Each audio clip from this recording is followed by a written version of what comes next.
Good morning, friends. Today we are going to start with Unit 4, that is last unit under Chapter 2, that is an unpaid sailor. Now, who is an unpaid sailor? As the name itself implies, the sailor who has been unpaid, that means जिसको अपना पैसा नहीं मिला है, he will be called as an unpaid sailor. Even a person, a sailor, जिसने for example if he has sold the goods worth rupees 10,000 and उसको सामने वाले ने 9,500 rupees दिया है और 500 rupees पे नहीं किया है अभी balance amount, still that particular sailor will be called as an unpaid sailor. लेकिन अगर पर्टिकुलर सेलर ने सामने वाले को क्रेडिट पीरियड अलाउ किया है तो during the period of credit उस पीरियड में that seller can not be called as an unpaid seller, क्योंकि अभी क्रेडिट पीरियड कंप्लीट नहीं हुआ है. अगर कैश पे माल बेचा है लेकिन सामने वाले ने कैश दिया नहीं है तो then he will be called as an unpaid seller.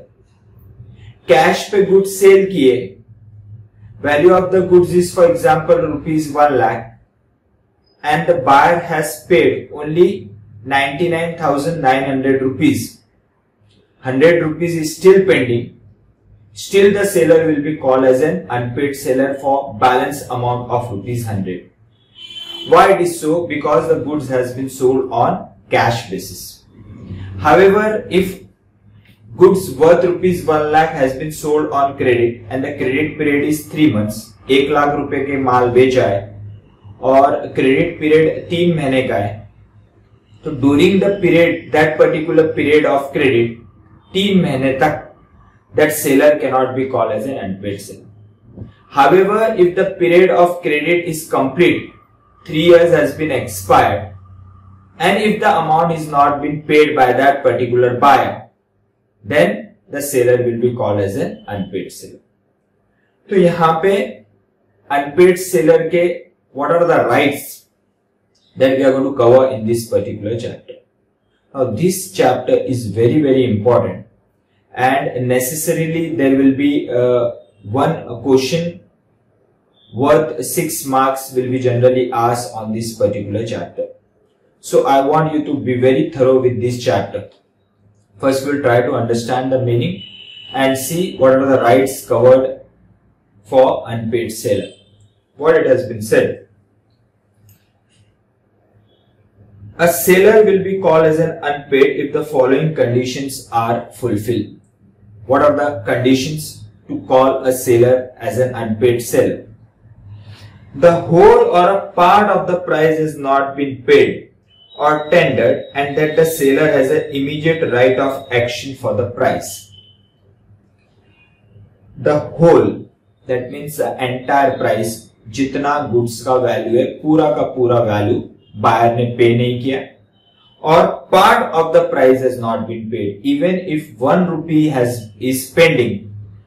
अगर 10,000 रुपए के गुड्स है और 9,999 पे किया है लेकिन वहां पे फिक्स प्राइस है 10,000, so even for balance 1 rupee, the seller can be called as an unpaid seller because 1 rupee has not been paid by the buyer to the seller.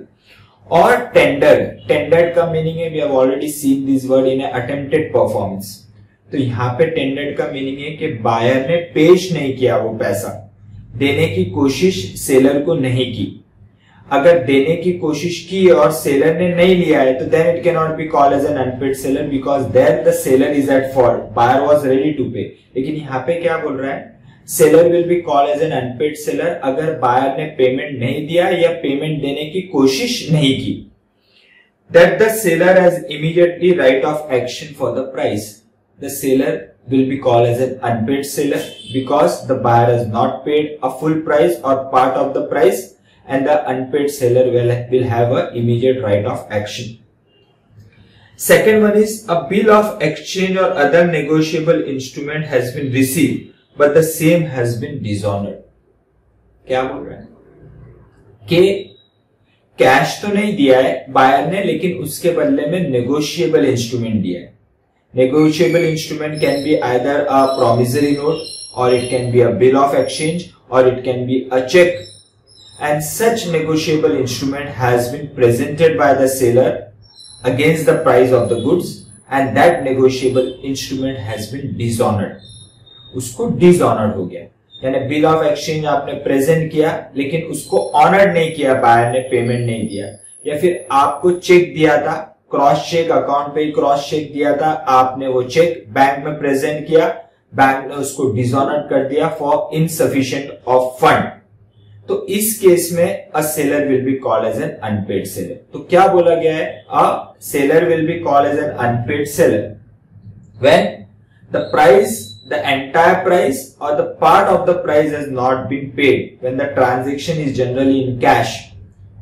और बोला गया है, सेलर ने बोला है कि आप कैश पेमेंट लेके आओ, लेकिन सेलर बायर ने पेमेंट नहीं दिया, या फिर पार्ट ऑफ द पेमेंट नहीं दिया, या फिर देने की कोशिश नहीं की, या फिर कैश के बदले में बायर ने चेक दिया है, या प्रॉमिसरी नोट साइन करके दिया है, या बिल ऑफ एक्सचेंज साइन करके दिया है, और ड्यू डेट पे उसको ऑनर नहीं किया. तो during that particular period of credit he will not be called as an unpaid seller. लेकिन ड्यू डेट यानी क्या बोला है कि 10 दिन बाद पेमेंट दूंगा, तो 10 दिन का नेगोशिएबल इंस्ट्रूमेंट साइन करके दिया है, बिल ऑफ एक्सचेंज साइन करके दिया है, और उस पर लिखा है कि बायर आफ्टर 10 डेज पेमेंट देगा. और आफ्टर 10 डेज जब सेलर ने पेमेंट मांगा तो वो पर्टिकुलर नेगोशिएबल इंस्ट्रूमेंट डिसऑनर्ड हो गया. या फिर 10 दिन के बाद का चेक दिया है और सेलर ने वो 10 दिन के बाद चेक प्रेजेंट किया बैंक में और चेक डिसऑनर्ड हो गया, तो 10 दिन तक सेलर कोई एक्शन नहीं लेगा. And during that particular period the seller will not be called as an unpaid seller, क्योंकि सेलर ने खुद होके क्रेडिट अलाउ किया है. लेकिन after 10 days as soon as the credit period is over और बायर ने उसका पेमेंट नहीं ऑनर किया, तो then that particular seller will be called as an unpaid seller. तो दो चीजें बोलिए कि when the seller will be called as an unpaid seller, के कैश में माल बेचा है लेकिन बायर ने कैश नहीं दिया. अपन देखते हैं ना, we have already seen in the previous chapter that when the ownership can be transfer, when the goods are specific goods and goods are in a deliverable state, the ownership can be transfer immediately. वहां पे payment का we have not seen any condition, ownership can be transfer immediately.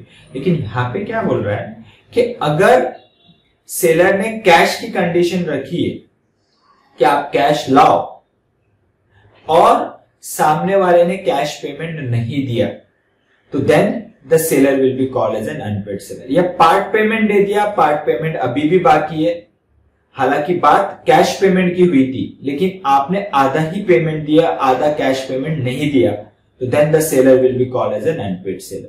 Similarly आपने negotiable instrument दिया है such as a promissory note, bill of exchange या फिर check, और ये नेगोशिएबल इंस्ट्रूमेंट जो है जब आपने प्रेजेंट किया उसने डिसऑनर्ड कर दिया, बायर ने डिसऑनर्ड कर दिया. तो ये दोनों सर्कमस्टेंसेस में a seller will be called as an unpaid seller. What it says, X sold certain goods to Y for rupees 50,000. Y paid 40,000 but failed to pay the balance, that is rupees 10,000.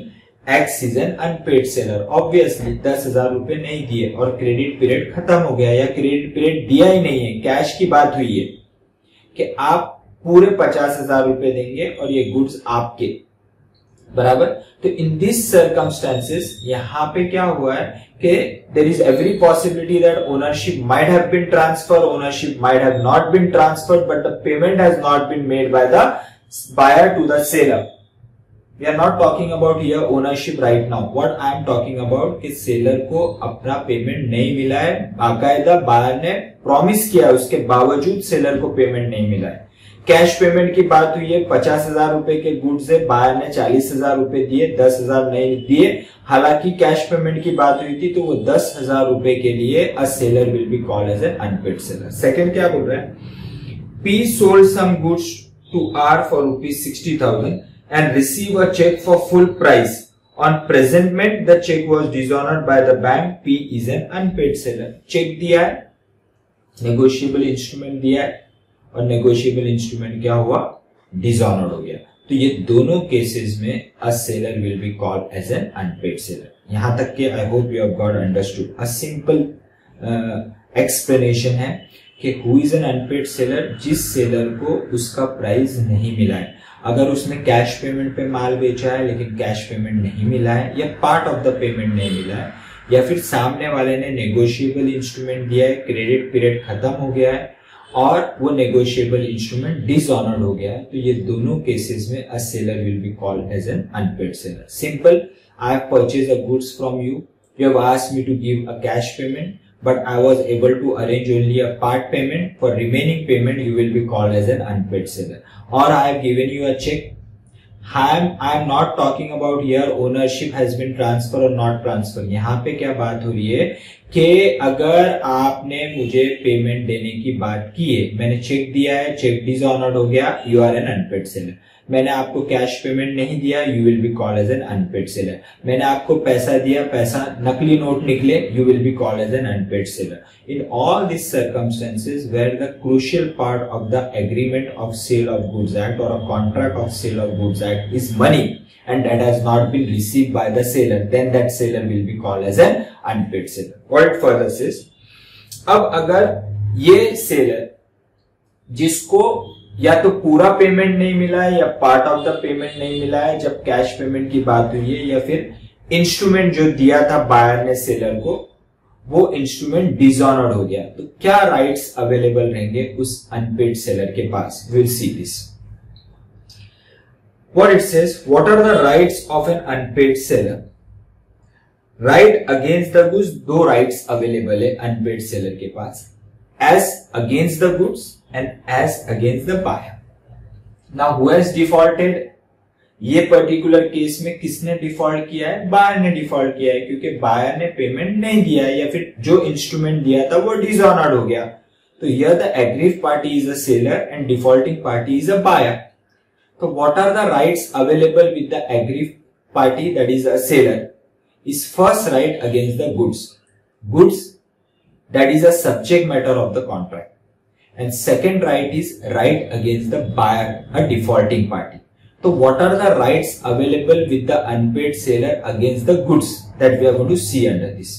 First one is, when the property in the goods is transferred, property in the goods have been transferred to the buyer. What is the property? I told you in the initial class that the Sale of Goods Act में whenever the name property comes, word property comes, it means that it is talking about an ownership. तो वो क्या बोल रहा है कि यहाँ पे अगर सेलर ने बायर को ओनरशिप ट्रांसफर कर दी तो अनपेड सेलर के पास क्या राइट्स अवेलेबल रहेगा, और ओनरशिप किस तरीके से ट्रांसफर होगा? प्रीवियस चैप्टर में we have already referred, if the goods are specific goods are in a deliverable state, then the ownership can be transfer immediately from the seller to the buyer. यहां पे बोल रहा है कि ownership seller ने buyer को transfer कर दी। जैसे कि आप मेरी दुकान पे आए और आपने एक पर्टिकुलर टीवी सेट परचेस किया है, आपने बोला कि ये टीवी सेट में रेडियो परचेस करने के लिए, तो मैंने आपका और मेरा प्राइस डिसाइड हो गया। मैंने बोला है कि 13,000 रुपए का टीवी है, यू पे द अमाउंट, और ये आपका। तो यहाँ पे क्या हुआ है, आपने बोला ठीक है मैं पेमेंट देता हूं, आप इसका बिल बना दो। तो सामने वाले सेलर ने क्या किया, बायर का इनवॉइस प्रिपेयर कर दिया, that means seller has transferred the ownership to the buyer. तो यहाँ पे क्या बोल रहा है, where the property in the goods have been transferred, that means the seller has transferred the ownership to the buyer.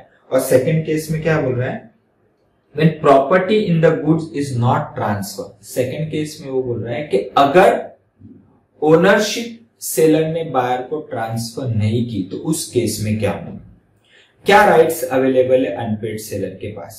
और दूसरा वो क्या बोल रहा है, राइट अगेंस्ट द बायर। तो राइट अगेंस्ट द गुड्स में दो part, right against the goods में क्या बोला गया है कि when the ownership has been transfer and when ownership has not been transfer, और दूसरा क्या बोल रहा है, राइट अगेंस्ट द बायर। तो फर्स्ट केस क्या बोल रहा है, right against the goods that is the subject matter of the contract. And when the ownership has been transferred from the seller to the buyer, but the price has not been paid by the buyer to the seller, or full price has not been paid, or part price has not been paid, or the check which has been given has been dishonored. In all these cases where the ownership has been transferred from the seller to the buyer but the payment has not been received, barabar, so in that case the seller will be called as an unpaid seller. So what are the rights available? Right of lien, right of stoppage in transit, right of resale. In detail we are going to refer. For the timing you should understand that right of lien का meaning क्या है कि उस goods पे अपना हक जमाना, यानी सेलर बायर को उसकी कस्टडी नहीं देगा। जैसा मैंने अभी टीवी का एग्जांपल दिया कि आपने और मैंने मिलके, आपने you are a buyer, I am a seller, आप मेरी दुकान पे आए, आपने एक टीवी सेट परचेज किया, आपने बोला कि TV set, I have explain you all the feature of that particular TV set, आपको टीवी सेट पसंद आ गया, प्राइस डिसाइड हो गया 13,000 रुपए, और यहाँ पे मैंने इनवॉइस बना दिया, लेकिन आपको क्या बोला 13,000 रुपए आप लेके आओ, बराबर। अब इस सर्कमस्टांसेस में आपने वो 13,000 रुपए नहीं दिए, या फिर आपने मुझे चेक दिया लेकिन अभी तक उस गुड्स की मैंने आपको डिलीवरी नहीं दी है, ओनरशिप दे चुका हूं लेकिन डिलीवरी नहीं दी है। क्या कंडीशन है कि चेक पहले मैं प्रेजेंट करूंगा, उसको ऑनर होने दो, तो फिर मैं आपको एक गुड्स की डिलीवरी दूंगा, ओनरशिप में ऑलरेडी दे चुका हूं। तो यहाँ पे क्या बोल रहा है कि राइट ऑफ लेन, यानी सेलर वो गुड्स को, वो टीवी सेट को अपने कस्टडी में से आपके पास नहीं देगा, उस पे अपना हक जमाएगा, that is called as a right of lien. Second क्या बोल रहा है, right of stoppage in transit. अभी सपोज पेमेंट की बात हुई है, आप बोलते हो पेमेंट में देता हूं, आप भेजिए गुड्स, तो मैंने गुड्स अपने कस्टडी में से निकाल के ट्रांसपोर्टर को दे दिए for the purpose of giving those goods to the buyer. लेकिन अब आपको पता चल गया कि आप अनपेड सेलर हो गए। अगर वो पर्टिकुलर सामने वाला बायर अगर इंसॉल्वेंट हो जाता है तो I will stop the goods in transit, मैं वो गुड्स को ट्रांजिट में स्टॉप कर दूंगा। तो पहला क्या है कि पहला मैं अपने कस्टडी में से ही माल आपको नहीं दूंगा, गुड्स आपको नहीं दूंगा, तो that is a right of lien. दूसरा, अगर मेरे कस्टडी में से निकल के ट्रांसपोर्टर के पास चला गया तो मैं ट्रांसपोर्टर को बोलूंगा कि माल बायर को मत दो, ट्रांजिट में रोक दो, that is called as a stoppage in transit. लेकिन अगर मैंने ट्रांसपोर्टर को माल दिया और उसको इंस्ट्रक्शन देता हूं कि गुड्स बायर को मत दो, ट्रांजिट में ही रोक दो, तो ये मैं कब कर सकता हूं, सिर्फ एक कंडीशन के केस में कि अगर बायर इंसॉल्वेंट हो गया तो, नहीं तो मैं वो राइट इस्तेमाल नहीं कर सकता हूं। तो सबसे पहला राइट्स मेरे पास क्या अवेलेबल है कि मैं अपने कस्टडी में से ही माल आपको ना दूं, क्योंकि I am an unpaid seller. लेकिन मेरे कस्टडी में से माल निकल के अगर ट्रांसपोर्टर के पास चला गया तो मैं सेकंड राइट को इस्तेमाल करूंगा, that is stoppage in transit. लेकिन स्टॉपेज इन ट्रांजिट ट्रांसपोर्ट, रास्ते में माल रोकने के लिए एक कंडीशन जरूरी है कि बायर इंसॉल्वेंट होना चाहिए। अगर बायर इंसॉल्वेंट नहीं होता है तो मैं स्टॉपेज इन ट्रांजिट का राइट इस्तेमाल नहीं कर सकता हूं, वो गुड्स की डिलीवरी मुझे बायर को देनी पड़ेगी। तो पहला राइट, अपने हक में से, अपने राइट्स में से, अपने कस्टडी में से मैं माल नहीं छोड़ूंगा। अगर माल छूट गया और ट्रांसपोर्टर के पास पहुंच गया तो मैं दूसरा राइट इस्तेमाल करूंगा, right of stoppage in transit. लेकिन ये राइट इस्तेमाल करने के लिए एक इंपॉर्टेंट कंडीशन है कि बायर इंसॉल्वेंट होना चाहिए। सपोज बायर इंसॉल्वेंट भी हो गया तो मैं गुड्स वापस मंगवा लूंगा। And third right available with the unpaid seller is right of resale. तो अगर पहला राइट है मेरे पास तो दूसरे राइट का, I mean right of stoppage in transit का नेसेसिटी आएगा ही नहीं, क्योंकि ऑलरेडी अगर गुड्स मेरे कस्टडी में है तो then there is no question of stoppage in transit, because I have not deliver the goods to the transporter. लेकिन क्या है, मैंने ओनरशिप ट्रांसफर कर दी है, लेकिन कंडीशन क्या है कि मैंने आपको बोला है कि पेमेंट दो, आपने पेमेंट नहीं दिया, या पार्ट पेमेंट दिया, बाकी का पेमेंट नहीं दिया, या फिर आपने इंस्ट्रूमेंट दिया और वो इंस्ट्रूमेंट डिसऑनर्ड हो गया है, तो मैं गुड्स की डिलीवरी आपको नहीं दूंगा. I am going to use right of lien. And then what I can do is, which right I can use after right of lane is right of resale. I can resell the goods. अगर मेरे custody में से माल निकल के transporter के पास चला गया तो मैं ट्रांसपोर्टर को फोन करूंगा या जो भी मैं मीन्स ऑफ कम्युनिकेशन यूज कर सकता हूँ वो कम्युनिकेशन यूज करूंगा और उसको बोलूंगा कि गुड्स रास्ते में रोक दो, बायर को मत दो क्योंकि बायर इंसॉल्वेंट हो गया, गुड्स वापस लेके आ जाओ. तो that transporter is going to bring back the goods. तो फिर से मेरे कस्टडी में गुड्स आ जाएंगे. फिर से मैं कौन सा राइट इस्तेमाल करूंगा? Right of resale. तो यहाँ पे क्या बोला है कि अगर अनपेड सेलर है, अनपेड सेलर के पास दो राइट्स अवेलेबल है. पहला राइट है राइट अगेंस्ट द गुड्स, दूसरा राइट है right against the buyer. Right against the goods में दो पॉसिबिलिटी है कि अगर सेलर ने बायर को ओनरशिप ट्रांसफर कर दी तो कौन से राइट इस्तेमाल कर सकता है? पहला है राइट ऑफ लेन, दूसरा है right of stoppage of goods in transit और तीसरा है राइट ऑफ रीसेल.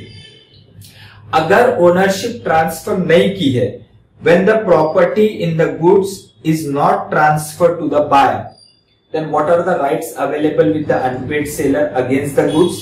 वो क्या बोल रहा है? Right of withholding the delivery.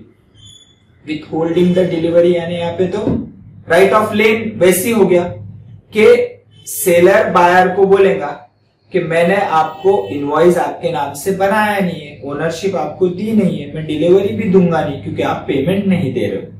तो अगर ओनरशिप ट्रांसफर हो गई है तो भी मैं राइट ऑफ लेन इस्तेमाल कर सकता हूं क्योंकि गुड्स मेरे ही कस्टडी में है. लेकिन अगर ओनरशिप मैंने ऑलरेडी दी नहीं है तो और अच्छा, अनपेड सेलर क्या बोलेगा? मैं डिलीवरी दूंगा नहीं. विथहोल्डिंग द डिलीवरी का मीनिंग है refuse to give the delivery of goods to the buyer because the seller is an unpaid seller and any other right. इसके अलावा अगर कोई दूसरे राइट्स अवेलेबल है अनपेड सेलर के पास तो वो इस्तेमाल कर सकता है. यानी same thing he can do is he can resale the goods to someone else because you have not paid the price. और मैंने ओनरशिप आपको कुछ दी नहीं है. क्यों नहीं दी है? क्योंकि आपने उसका पैसा नहीं दिया है. ओनरशिप दे चुका हूं तो भी मैं राइट ऑफ लेन इस्तेमाल कर सकता हूं. राइट ऑफ लेन चला गया तो राइट ऑफ स्टॉपेज इस्तेमाल कर सकता हूं. लेकिन स्टॉपेज के लिए कंडीशन क्या है कि बायर इंसॉल्वेंट होना चाहिए. और तीसरा राइट क्या है? Right of resale. और अगर ओनरशिप मैंने नहीं दी है तो I will refuse to give you the delivery, that is withholding the rights and together with that right any other rights which are available with the seller that can be utilized by that particular unpaid seller. और right against the buyer क्या है?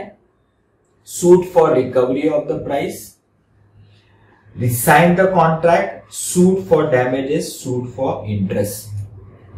This we have already covered under the Indian Contract Act. Breach by the buyer, remedies available with the seller. What are the remedies available with the aggrieved party in case of breach by the buyer? अगर कोई party breach करता है, यहाँ पे breach कौन कर रहा है? बायर ब्रीच कर रहा है. तो एग्रीव पार्टी कौन है? सेलर. सेलर के पास क्या क्या रेमेडीज अवेलेबल है कि बायर ने जो माल लिया है उसका वो पैसा दे, suit for price. Second is suit for cancellation, that is rescission of the contract. This we have already referred under the Indian Contract Act. Resign the contract is rescission, that is a cancellation of contract. Third one is suit for interest क्योंकि आपने delay किया है. And last one is apart from interest, suit for damages. Extra compensation can also be recovered from the buyer, that is a defaulting party. तो क्या बोल रहा है? Unpaid seller कौन है? अनपेड सेलर यानी वो सेलर जिसको अपना पैसा पूरा नहीं मिला है. हालांकि कैश पेमेंट की बात हुई है लेकिन पैसा बायर ने नहीं दिया, या फिर क्रेडिट पीरियड कंप्लीट हो गया और क्रेडिट पीरियड कंप्लीट होने के बाद भी बायर सेलर को पैसा नहीं दे रहा है तो that is called as an unpaid seller. या फिर बायर ने नेगोशिएबल इंस्ट्रूमेंट दिया है, bill of exchange, promissory note या फिर चेक, और सेलर ने जब वो नेगोशिएबल इंस्ट्रूमेंट प्रेजेंट किया वो डिसऑनर्ड हो गया. In this cases a seller will be called as an unpaid seller. What are the rights available with the unpaid seller? Two right, one against the goods, one against the buyer. Against the goods, two possibilities. When the ownership is transferred, when ownership is not transferred. When the ownership is transferred, three rights. Right of lien, right of stoppage, right of resale.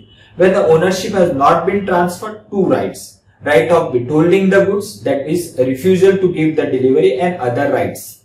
Or right against the buyer, four rights available. What are the remedies against the buyer? Four rights.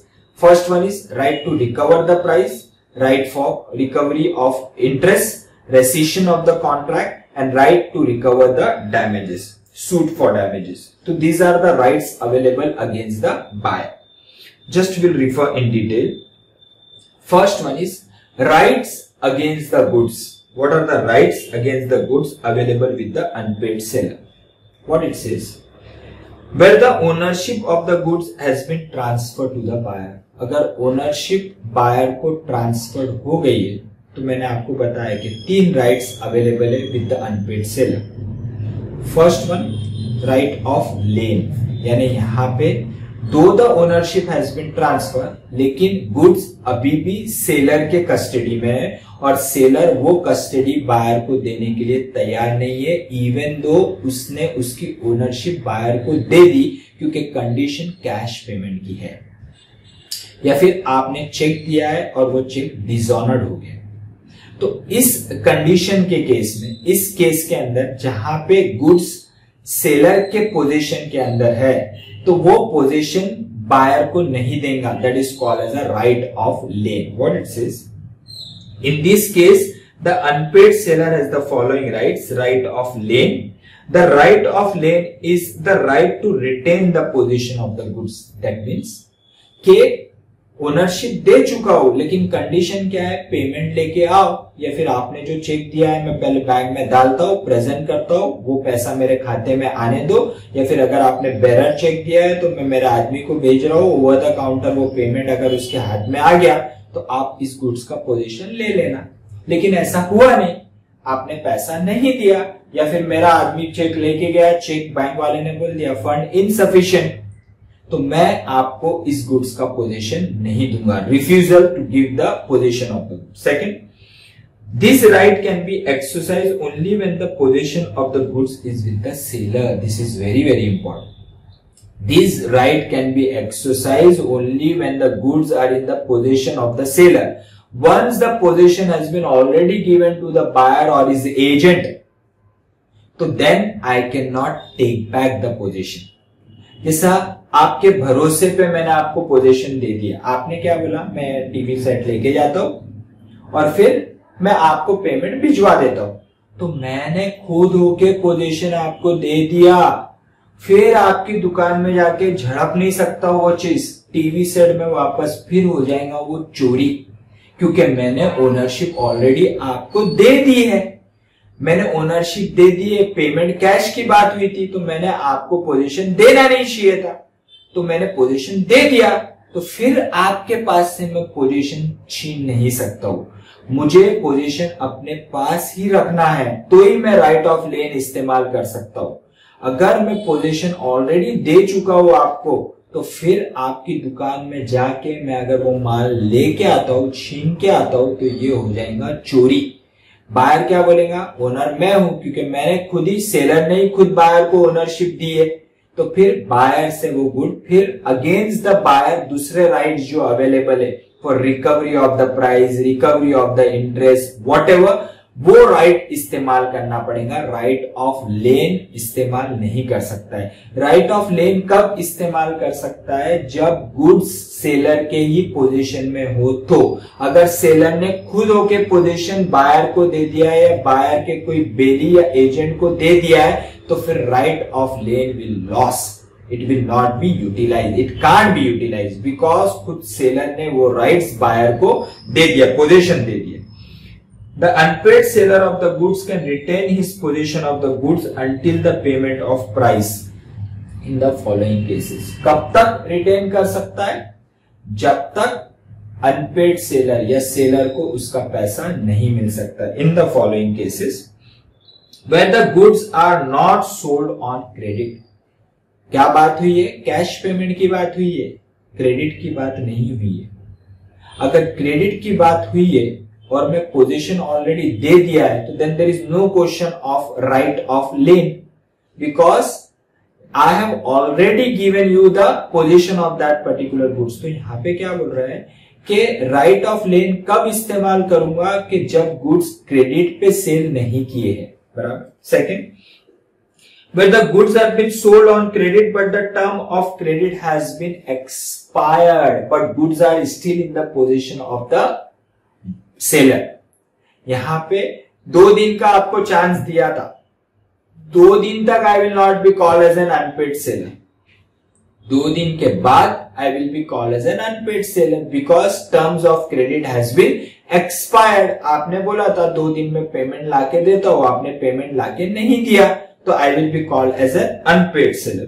Where the buyer has become insolvent, अगर buyer insolvent हो गया तो definitely you are sure that कि आपको अब वो particular goods के पैसे नहीं मिलेंगे। तो ये सब केसेस में you can utilize a right of lien provided the goods should be in the possession of the seller। कौन कौन से केसेस में, कि आपने कैश पेमेंट की बात की है, दूसरा आपने क्रेडिट पीरियड दिया है लेकिन क्रेडिट पीरियड खत्म हो गया है, और तीसरा बायर इंसॉल्वेंट हो गया है। ये तीनों केसेस में दो you have transferred the ownership but you have not given the position of the goods, in that case you can retain the position of the goods, that is right of lien. Example, A sold certain goods to B for a price of rupees 50,000 and allowed him to pay the price within 1 month. B become insolvent during this period of credit. A, the unpaid seller, can exercise his right of lien. He will refuse to give the delivery of the goods because the price has not been paid by the buyer and he has become insolvent, और अब वो पैसा दे भी नहीं सकता है। Seller may exercise his right of lien even where he is in the possession of the goods as an agent or the bailey of the buyer. That means a seller who is a true owner of the goods, no doubt he can exercise a right of lien. However, even a person who is in the possession of the seller, yes sir, we have seen that nemo dat quod non habet. That means no one can transfer a better title than he himself has. लेकिन उसके कुछ exceptions we have seen. उसमें पहला exception क्या था, mercantile agent. Mercantile agent is an agent who has obtain the position of the goods with the permission of the original seller. तो यहाँ पे वो बोल रहा है कि अगर एजेंट ने या फिर बेली ने अपने सेलर से गुड्स अपने पोजीशन में लिए with his prior permission, that means वो एजेंट का या बेली का भी सेम पोजीशन रहेगा। अगर उसने आगे किसी को माल कैश पे दिया और सामने वाला पेमेंट नहीं दे रहा है, तो इवन दैट मर्केंटाइल एजेंट और a bailee can be called as an unpaid seller, और उस बेली या एजेंट के पास भी वही सब राइट्स अवेलेबल रहेंगे जो अनपेड सेलर के पास राइट्स अवेलेबल है। That is a right of lane. The unpaid seller can retain the goods only for the payment of price of goods. He cannot retain the goods for any other charges. जैसे कि अगर उस पे suppose 2 दिन तक goods seller ने अपने position में रखे, value of the goods is 1 lakh, और सामने वाला बायर 1 लाख रुपए लेके आ गया बायर सेलर के पास। सेलर बोलता है कि 2 दिन तक गुड्स मैंने अपने पास रखे तो उसके आपको रेंट देना पड़ेगा। वो गुड्स मेरे गोडाउन में रखे थे और वो इतना एरिया कवर कर रहा था, तो आपको उसका रेंट भी देना पड़ेगा। तो सेलर ऐसा नहीं कर सकता है। यहाँ पे बोला है कि आपको वैल्यू ऑफ गुड्स अगर मिल गए तो then you can not retain the goods, you will have to give the delivery of the goods. क्योंकि कंडीशन क्या थी कि आप 1 लाख रुपए लेके आओ, गुड्स पोजीशन में आपको दे दूंगा। तो सामने वाला 1 लाख रुपए लेके आया, अब फिर से आप उसको बोल रहे हो कि नहीं अब आपको रेंट भी देना पड़ेगा। फॉर एनी रीजन आप उसको डिलीवरी नहीं देना चाहते हो, तो आप ऐसा नहीं कर सकते। सामने वाले ने पेमेंट दे दिया, आपको देना पड़ेगा, यू कैन नॉट रिफ्यूज। दूसरे चार्जेस के लिए आप गुड्स को रिटेन नहीं कर सकते। Example, maintenance charges for the storage of goods during the exercise of lien, तो आप ऐसा नहीं कर पाओगे। The right of lien is indivisible in nature. That means indivisible in the nature in the sense के वो पार्ट उसको divide नहीं कर सकते। इट विल बी एंटायर, जितने गुड्स है वो गुड्स पूरे आपको डिलीवर देने पड़ेंगे। आप ऐसा नहीं बोल सकते कि मैं पार्ट गुड्स देता हूं पार्ट नहीं, आप ऐसा नहीं कर सकते। नेक्स्ट क्या बोल रहे हैं, termination of lien that is right of lien is lost. मैंने क्या बोला कि राइट ऑफ लेन आप कब इस्तेमाल कर सकते हो, जब गुड्स आपके पोजीशन में है। Right of lien can be exercise when the ownership has been transferred but the possession has not been given. right of lane आप कब इस्तेमाल करोगे, जब आपने ओनरशिप दे दी है लेकिन गुड्स के पोजीशन आपके पास ही। लेकिन ये right of lien will be lost कब, you have to lose it. When it will be lost, they have given by the delivery of goods to a carrier or other belly for the purpose of transmission to the buyer without reserving the right of disposal of goods. आपने transporter को माल दिया, यानी goods आपके custody से चले गए, and the transporter is an agent of the buyer. We have seen that when the goods are delivered to the transporter, it is assumed that you have given the delivery of goods to the buyer. We have read this in the case of rules as regards to delivery of the goods. और यहाँ पे क्या बोल रहा है, आपने goods transporter को दे दिए लेकिन आपने उस गुड्स पे अपने राइट्स ऑफ डिस्पोजल नहीं रखे। राइट ऑफ डिस्पोजल अपन ने देखा है, what is the right of disposal, reservation of right of disposal, कि आपने उस ट्रांसपोर्टर को अगर इंस्ट्रक्शन दिया है कि ये गुड्स बायर को जब भी देना जब वो आपको पेमेंट देगा, या फिर आपने ट्रांसपोर्टर में लॉरी रिसीप्ट आपके नाम से निकाली है और सामने वाले बायर को बोला है कि पहले आप पेमेंट डिपॉजिट करो बैंक में, बैंक से आप डुप्लीकेट जो है वो लॉरी रिसीप्ट लो या फिर वो बिल ऑफ एक्सचेंज या फिर हुंडी, आप पेमेंट पहले दो, उसका कॉपी लो, यानी कॉपी किसका, जो भी डॉक्यूमेंट ऑफ टाइटल का है वो डॉक्यूमेंट ऑफ टाइटल ट्रांसपोर्टर के पास ले जाओ और गुड्स की डिलीवरी ले लो। तो इस केस में क्या बोला गया है कि आपने उस गुड्स पे अपने राइट रिजर्व रखे, और क्यों रिजर्व रखे, for the purpose of payment. लेकिन यहां पे क्या बोल रहा है, once you have deliver the goods to a transporter, आपने डॉक्यूमेंट ऑफ टाइटल अपने नाम से नहीं निकाले, यानी सेलर ने अपने नाम से नहीं निकाला, आपने वो डॉक्यूमेंट ऑफ टाइटल बायर के नाम से निकाला है, और आपने कोई अपने राइट्स रिजर्व नहीं रखे, यानी आपने ट्रांसपोर्टर को ऐसा कुछ भी नहीं बोला है कि पहले पैसा लेना फिर माल देना, या फिर सामने वाले बायर को ऐसे कोई इंस्ट्रक्शन नहीं दिए कि पहले आप बैंक में जाके मेरे अकाउंट में पैसे डिपॉजिट करो, बैंक वाला आपको डॉक्यूमेंट ऑफ टाइटल देगा, फिर वो डॉक्यूमेंट ऑफ टाइटल ले जाके ट्रांसपोर्टर को बताओ, ट्रांसपोर्टर जब आपको गुड्स देगा। तो आपने ऐसे कोई राइट्स रखे नहीं है। यानी इसका मीनिंग क्या है, आप खुद होके उस गुड्स का पोजीशन बायर को देना चाहते हो, दो you have not receive the amount. तो यहां पे you will lose that right of lien. अगर आपने ट्रांसपोर्टर या कैरियर को माल दे दिया without reserving the right of disposal, then in that case you will lose the right of lien. What it says, A sold a car to B for rupees 1 lakh and delivered the same to the railways for the purpose of transmission to the buyer. The railway receipt was taken in the name of B, that is a buyer, and sent to B.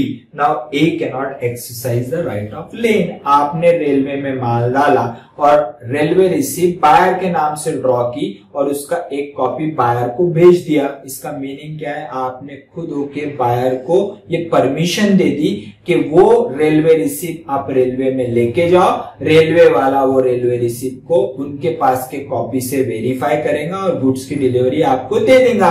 That means यहाँ पे आपने खुद होके अपने rights पे कुल्हाड़ी मार ली, आपने राइट्स ऑफ लेन को आपने खुद डिफीट कर दिया। तो यहां पे आप राइट ऑफ लेन इस्तेमाल नहीं कर सकते।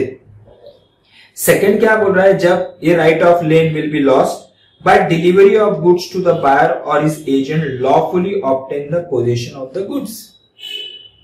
सामने वाले बायर ने या उसके एजेंट ने या कोई भी उसके बेली ने आपसे पोजीशन मांगा, आपने ओनरशिप तो ऑलरेडी दे दी थी, आपने खुद होके उसको पोजीशन दे दिया, उसने कोई इलीगल तरीके से, अनलॉफुल तरीके से आपसे वो ओनरशिप, अरे वो पोजीशन हासिल नहीं किया, यानी आपके गैर हाजिरी में वो लेके चला गया, या फिर आप इधर उधर देख रहे जब तक वो उठा के गुड्स लेके चला गया, ऐसा कुछ नहीं किया है। उसने आपको रिक्वेस्ट की कि आप इसका पोजीशन दे दो, आपने पोजीशन बिना पैसे लिए, यानी ओनरशिप तो दे दिया, पैसा बाद में आ जाएगा ये सोच के आपने खुद होके उसको लॉफुली वो गुड्स की यूटिलाइज दैट राइट ऑफ लेन। बराबर। नेक्स्ट क्या बोल रहा है, when the right of lien will be lost. पहला क्या बोला है कि अगर सामने वाले बायर ने लॉफुली आपके पोजीशन में से गुड्स लिए और आपने खुद होके उनको गुड्स दे दिए, तो then the right of lien is lost. तीसरा क्या बोल रहा है, fourth one, sorry, third one, by the seller as waiver of lien. Seller ने खुद होके अपने राइट्स को छोड़ दिए, वेव कर दिए। He don't want to utilize that right of lane, अपना हक उस गुड्स पे, अपनी कस्टडी वो गुड्स पे खुद होके छोड़ दिए, यानी he is not interested। उसको है कि यार पैसा आ जाएगा, ठीक है, 2 दिन कैश पेमेंट बोला था, कैश पेमेंट नहीं दिया, तो हो सकता है उसको कुछ प्रॉब्लम होगा, अभी कोविड चालू है, वो 1 आध हफ्ते में 10 दिन में पेमेंट दे देगा, और आपने खुद होके वो राइट ऑफ लेन को छोड़ दिया, तो then again you cannot utilize that right of lien. But payment of price by the buyer, obviously आपका मकसद ही पैसा रिकवर करने का है, सामने वाले बायर ने आपको पेमेंट वो गुड्स का दे दिया, then you cannot retain the position of the good, आपको वो गुड्स का पोजीशन बायर को देना पड़ेगा, even though वो गुड्स का अमाउंट कोई दूसरा बायर, सेकेंड बायर कुछ ज्यादा अमाउंट देने तैयार है, even though you cannot do that, आपको वो गुड्स फर्स्ट बायर को देना पड़ेगा, क्योंकि फर्स्ट बायर ने उसका पेमेंट दे दिया है, और अगर आप किसी और को बेच देते हो तो प्रॉफिट आपको फर्स्ट बायर को देना पड़ेगा, then you will be at default, not that buyer will be at default.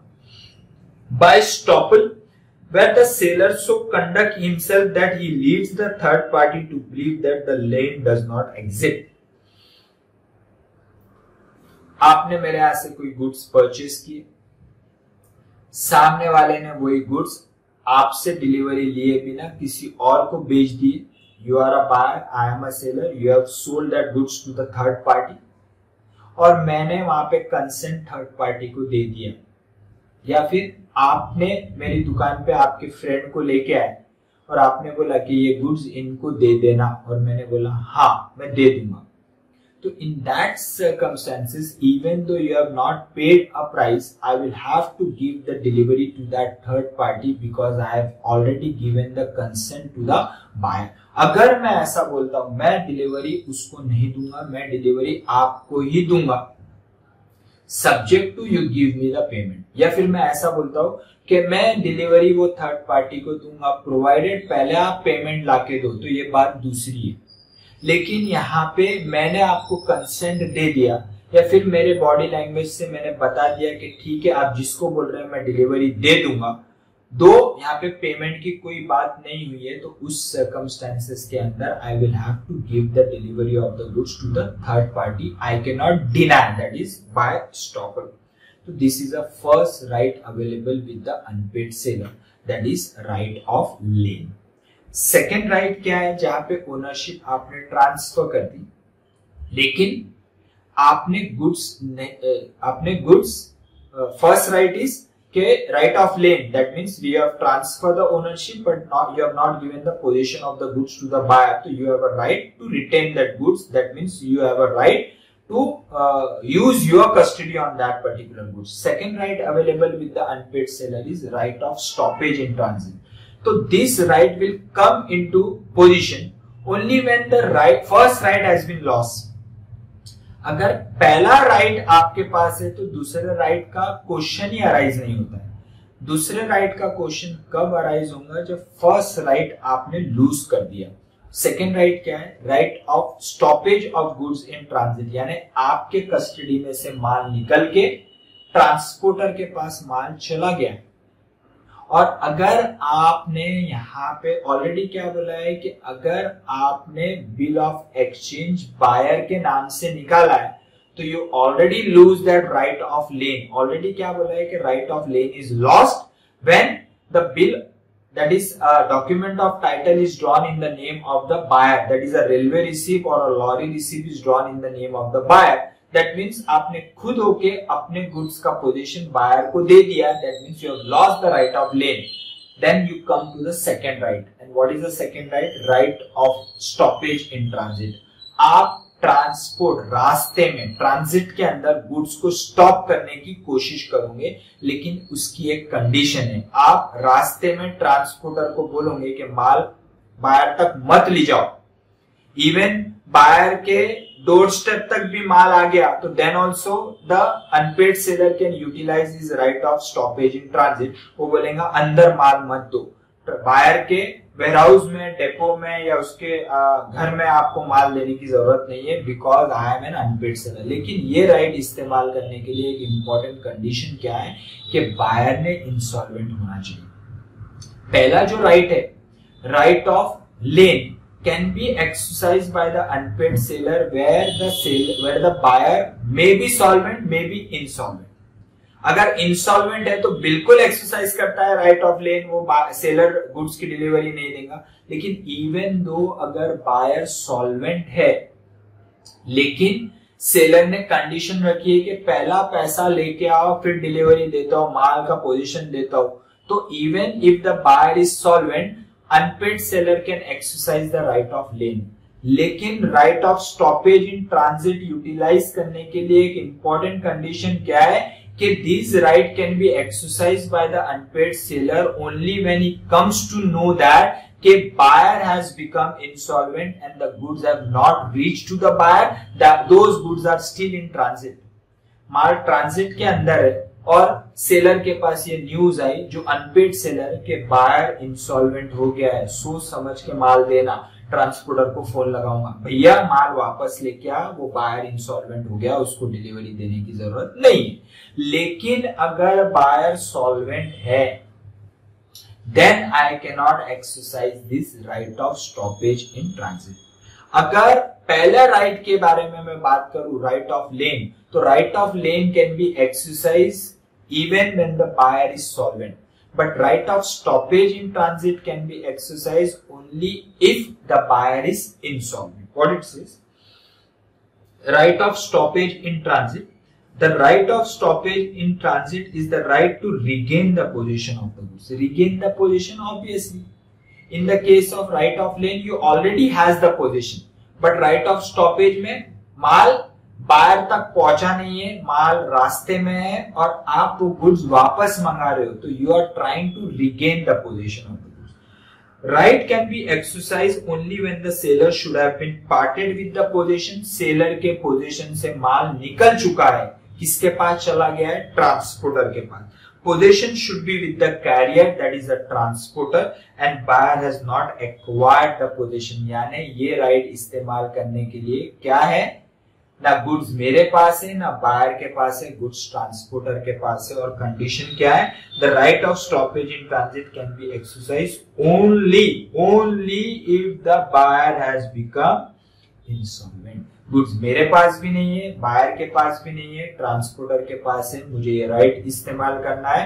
Important condition है, बायर इंसॉल्वेंट अगर हो गया तो ही मैं ट्रांसपोर्टर को बोल सकता हूं कि माल रास्ते में रोक दो, माल मेरे पास वापस लेके आओ, क्योंकि बायर हो गया इंसॉल्वेंट। अगर बायर सॉल्वेंट है तो then I can not exercise the right of stoppage in transit.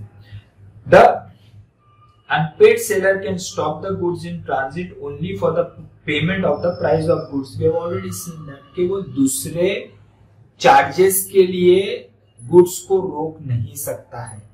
अगर बायर इंसॉल्वेंट हो गया तो I can exercise the right of stoppage in transit. लेकिन अगर बायर ने ऑलरेडी पेमेंट दे दिया है लेकिन कुछ charges as regards to maintenance transportation बाकी है, तो वो आपको दूसरे केस में लड़ना पड़ेगा। आप गुड्स को रोक नहीं सकते हो, गुड्स की डिलीवरी आपको बायर को देनी पड़ेगी। Example, B at Delhi order goods to A at Mumbai.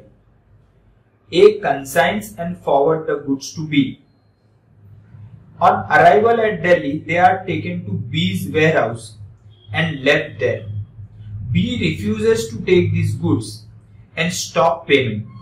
The goods are in transit and the unpaid seller can take them back. क्योंकि अभी तक गुड्स का पोजीशन आपने बायर के हाथ में नहीं दिया है, अभी बायर ने उसकी डिलीवरी नहीं दी है, तो अभी भी गुड्स क्या बोले जाएंगे, goods are in transit. Buyer payment नहीं दे रहा है, सेलर बोलेगा गुड्स रिटर्न लेके आ जाओ.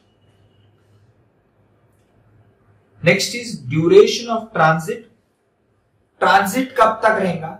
जब तक गुड्स बायर के हवाले नहीं हो जाते, जब तक माना जाएगा कि गुड्स अभी भी ट्रांजिट में. तो at that any point of time, even though you are the buyer, I am a seller, आपके चरणों में गुड्स पड़े हुए हैं, आपके डोर स्टेप तक गुड्स पड़े हुए, लेकिन अभी तक गुड्स आपने हाथ में नहीं लिए, आपने अपने पोजीशन में लिए, तो at the door step also it will be called as कि मेरे डोर स्टेप से आपके डोर स्टेप तक, that will be called as the goods are in transit. The goods are deemed to be in the course of transit from the time when they are delivered to a carrier or the other belly for the purpose of transmission to the buyer until the buyer or his agent in that behalf takes the delivery of them from such carrier or other belly. जब तक buyer या उसका कोई agent या उसका कोई बेली जब तक ट्रांसपोर्टर से डिलीवरी नहीं ले लेता, जब तक माना जाएगा कि गुड्स आर इन ट्रांजिट. और अगर सेलर, अनपेड सेलर को ये न्यूज मिलती है कि बायर इंसॉल्वेंट हो गया है, तो he has a right to bring back, he has a right to stop the goods in transit and bring them back. लेकिन transit, when does the transit come to an end? Transit कब खत्म हो जाएगा? When the right will be lost. क्या बोल रहा है? The right of stoppage in transit is lost when the transit comes to an end. Transit comes to an end in the following cases. Earlier what we have seen कि right of lane कब खत्म हो जाएगा? जब आपने goods की delivery buyer को दे दी या फिर आपने कैरियर को दी है, ट्रांसपोर्टर को दी है और डॉक्यूमेंट ऑफ टाइटल आपने बायर के नाम से निकाला है, तो इन that case right of lien is loss. Now it says when the right of stoppage in transit will be lost. So right of stoppage in transit will be lost when the transit is over. What it says? And when the transit comes to an end? When the buyer or the other belly obtains the delivery. जिस वक्त buyer या फिर उसका agent goods की delivery ले लेगा तो transit खत्म हो जाएगा. और जैसे ट्रांजिट खत्म हो जाएगा, राइट भी खत्म हो जाएंगे. अनपेड सेलर के राइट्स क्या हो जाएंगे? खत्म. राइट ऑफ लेन तो ऑलरेडी लॉस्ट हो गया था, ट्रांसपोर्टर ने वो गुड्स बायर के हवाले कर दिया, तो ये right of stoppage in goods का राइट भी खत्म हो गया. फिर दोनों राइट्स सेलर के पास नहीं रहेंगे, फिर उसको राइट अगेंस्ट द बायर के केस में जाना पड़ेगा, उसको उसके खिलाफ केस फाइल करके प्राइस की रिक्वेस्ट करनी पड़ेगी. When the buyer or the other belly obtains the delivery, transit is over, and when the transit is over, right is also over. Buyer obtained the delivery before the arrival of the goods at destination. Destination पे आने से पहले buyer वो goods की delivery रास्ते में ले लेता है, और जब तक अनपेड सेलर को ये पता नहीं चलता है कि buyer insolvent, या फिर अनपेड सेलर वो ट्रांसपोर्टर को कम्युनिकेट करना रह जाता है और बायर रास्ते में से डिलीवरी ले लेता है, यानी ट्रांजिट वहां पे खत्म हो गया क्योंकि बायर या उसके एजेंट ने गुड्स की डिलीवरी ले ली. When the carrier or the other belly acknowledges to the buyer or his agent that he holds the goods as soon as the goods are loaded on the ship, unless the seller has reserved the right of disposal of the goods.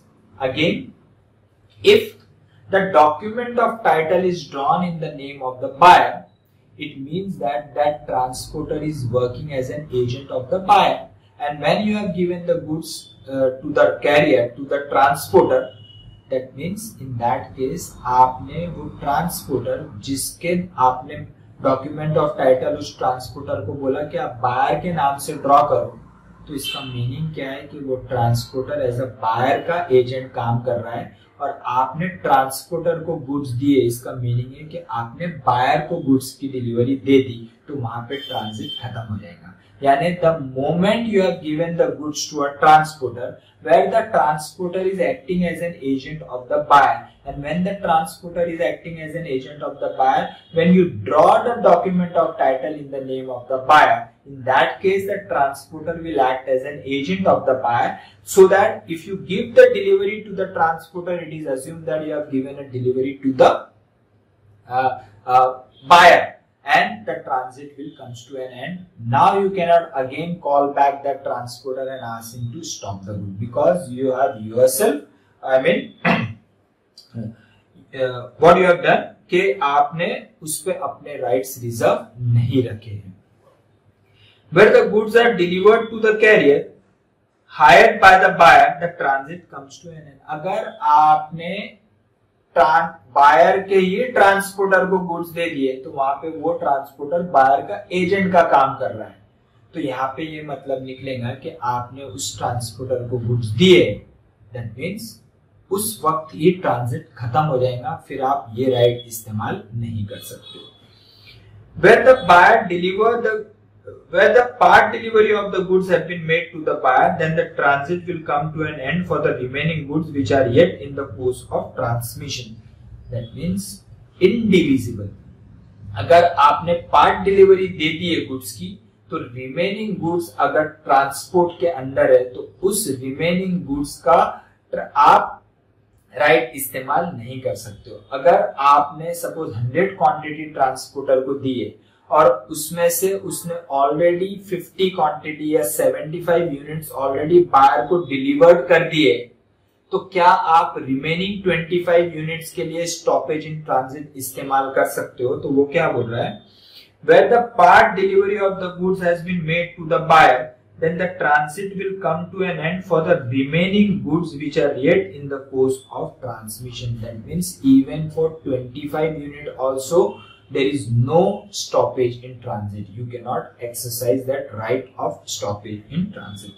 Last one, when the goods are delivered to a ship chartered by the buyer, the transit comes to an end. This particular condition and this condition are one and the same. इस condition में क्या बोला है, when the goods are delivered to the carrier, इसमें बोला है when the goods are delivered to the ship chartered by the buyer, और इसमें बोला है hired by the buyer, one and the same. आप बायर के ट्रांसपोर्टर को या बायर ने शिप खुद चार्टर्ड की है, यानी उसने खुद हायर पे लिए और उनको आप गुड्स डिलीवर्ड कर रहे हो, तो इसका मीनिंग ये निकलेगा कि आपने गुड्स की डिलीवरी बायर को दे दी, तो आपने right of lane already loss कर दिया है, राइट ऑफ स्टॉपेज भी आप लॉस कर दोगे, क्योंकि the moment you give the delivery of goods to the buyer और his agent or his transporter or the ship chartered by the buyer, that means at that point the transit will come to an end, and as soon as the transit comes to an end, you have also lost the right of stoppage in transit. Right of stoppage can be utilized only when the goods are in transit and when the seller has a news about buyer insolvency.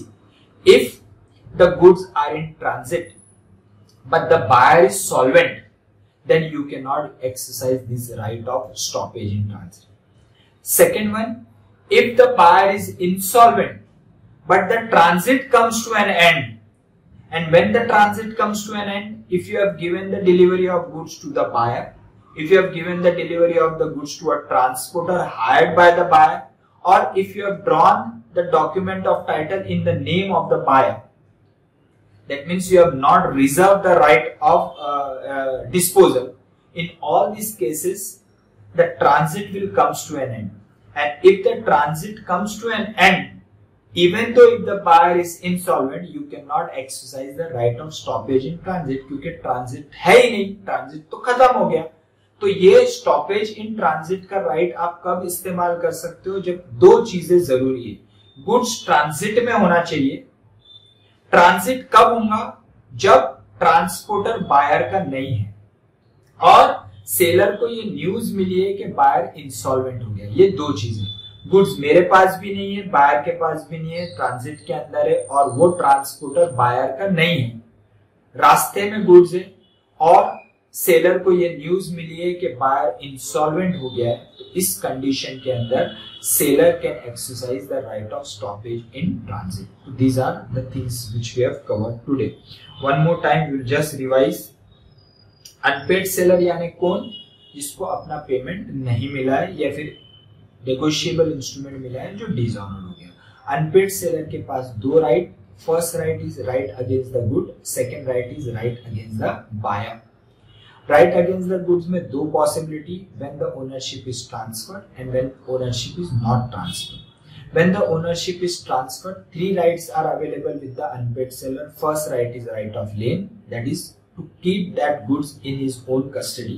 Second one is stoppage in transit, that means to ask the transporter that not to deliver the goods to the buyer, stop the goods in transit, but this right can be utilized only if the buyer is insolvent.